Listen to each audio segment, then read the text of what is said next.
কিশোরগঞ্জের হাওড়াঞ্চলে সঠিক সময়ে পানি নেমে যাওয়ায় এখন বোরো ধানের বীজতলা পরিচর্যায় ব্যস্ত কৃষক।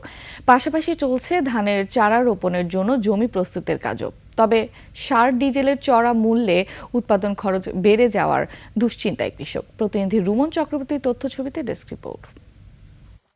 লিলি বিউটি সোপ, যার অ্যান্টি এজিং গুণ তারুণ্য ধরে রেখে ত্বকে করে উজ্জ্বল। তারুণ্যময় উজ্জ্বল ত্বকের জন্য রিমার্ক।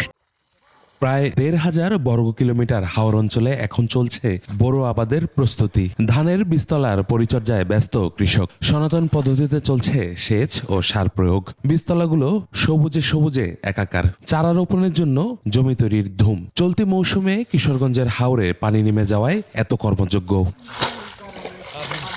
প্রতি বছরের মতো এবারও বোরো আবাদের প্রস্তুতি নিয়ে সকাল থেকে সন্ধ্যা পর্যন্ত সময় পার করছে কৃষক। এবার হাওরের পানি সময় মতো নামছে, আমরা ক্ষেতের লাইন লুচ্ছি, জ্বালা ফলাইছি, জ্বালা ঠিকঠাক মতো হচ্ছে, সময় মতো আমরা ক্ষেত লাগাবো, ভালো ফসল পাবো।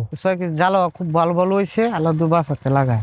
বোরো ধান ফলাতে গিয়ে পোকামাকড়ের আক্রমণ আর আগাম বন্যা নিয়ে চিন্তিত থাকে চাষিরা। তবে এবছর সে তালিকায় যোগ হয়েছে সার ডিজেলের বাড়তি দাম। সরকার খালি সারের দাম কমাইছি আমরা দোকানে কুরসা দোকানে গেলে কিনুন লাগে প্রতি কেজিতে 5 টাকা 10 টাকা বেশি দেয়। সার ডিজেলের দাম যায় বাড়তি, আমরা তো গৃহস্থী করে পুষে না। সরকার যদি একটু কমায় সময় আনি তো আমরা পয়সার মুখ দেখলাম। চলতি মৌসুমে প্রায় 8,000 হেক্টর জমিতে বোরো বীজতলার পাশাপাশি হাইব্রিড, উপসি ও স্থানীয় জাতের ধান চাষ করছে এ জেলার কৃষকরা। এবছর হাওর অঞ্চলের বীজতলার অবস্থা অত্যন্ত সুন্দর, বীজতলার চারার অবস্থা অত্যন্ত চমৎকার।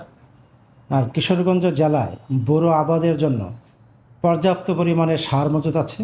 কৃষক যাতে সরকার কর্তৃক নির্ধারিত মূল্যে সার পায়, সেজন্যে জেলা এবং উপজেলা পর্যায়ের মনিটরিং কার্যক্রম অত্যন্ত জোরদার করা হয়েছে।